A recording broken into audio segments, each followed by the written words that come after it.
3, 2, 1, vamos. Gracias, Joaquín. Bueno, efectivamente vamos a abordar la semana internacional, el segmento internacional. Primer tema muy importante, el reciente atentado islamista en Francia. Todos sabemos que una persona tunecina ingresó a la catedral de Niza, en el sur de Francia, y decapitó al sacristán y mató a otras 2 personas. Este atentado se suma a muchísimos otros que se produjeron tanto en Niza como en otras ciudades contra poblaciones francesas o en ciudades de Francia. También ocurrió algo en su consulado en Arabia Saudita. Esto ha levantado un sentimiento de indignación y de preocupación en Francia, tanto del gobierno como de la población. Pero hay que ponerlo en contexto, todo lo que está pasando en Francia. Francia ha sido uno de los países que ha liderado los bombardeos contra varios países árabes en los últimos años.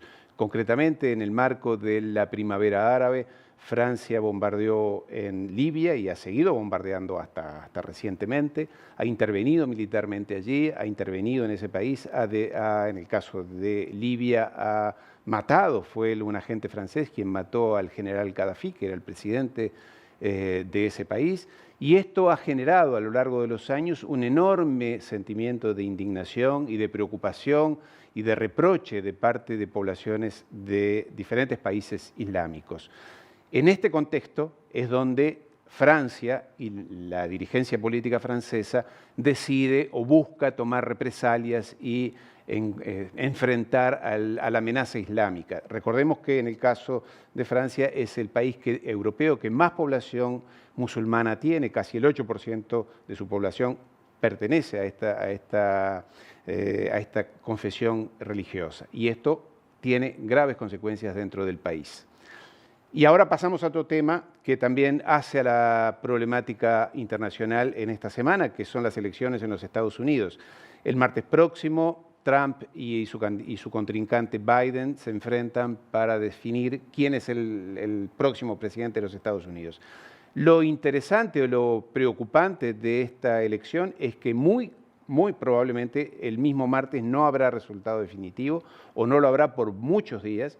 Recordemos que en el caso de George W. Bush, el país estuvo prácticamente 1 mes y medio sin presidente porque no se ponían de acuerdo en el conteo. Unos se acusaban de fraude, otros se acusaban de hacer votar a los muertos. En fin, algo que parece recordar a lo que ha pasado en varias ocasiones en Latinoamérica o incluso en Argentina. Esto se produce en el medio de un contexto social muy conflictivo, con grandes disturbios, grupos raciales de todo tipo, blancos, negros, afroamericanos y de diferentes ideologías se enfrentan a los gobiernos de tanto el federal, el nacional, como en las provincias o en los estados.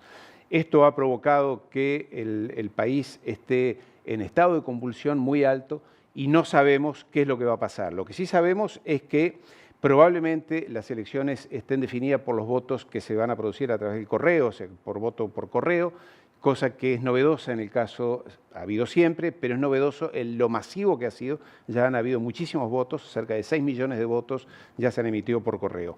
Y esto probablemente defina el nuevo escenario de las elecciones del próximo martes en los Estados Unidos.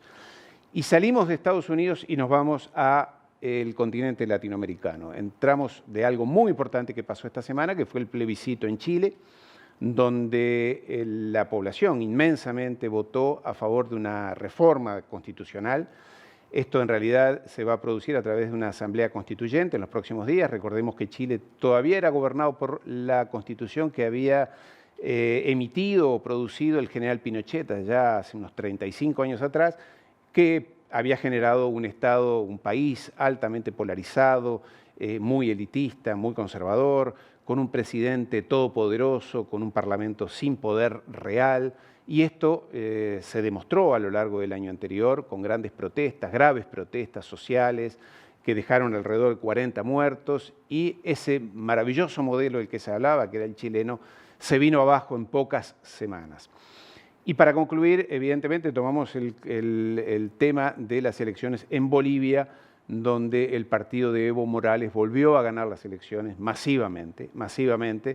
Recordando que Bolivia es un país que es el primer productor mundial o tiene las principales reservas mundiales de litio, que es el mineral que permite la fabricación de baterías y que es fundamental para la industria automotriz, para el próximo auto eléctrico que ya se está produciendo, sobre todo en China y en los Estados Unidos. Allí hay una batalla muy grande por el acceso a ese mineral.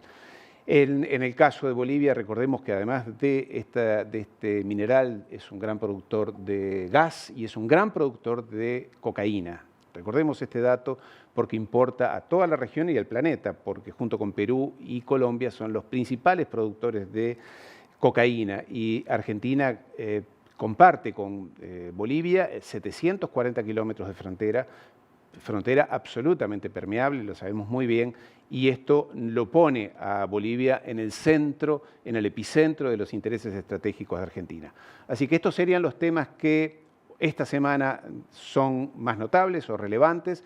En el caso de las elecciones de Estados Unidos hablaremos nuevamente en los próximos días y sin duda el próximo viernes. Un saludo, muchas gracias. Muchísimo gusto. Bueno.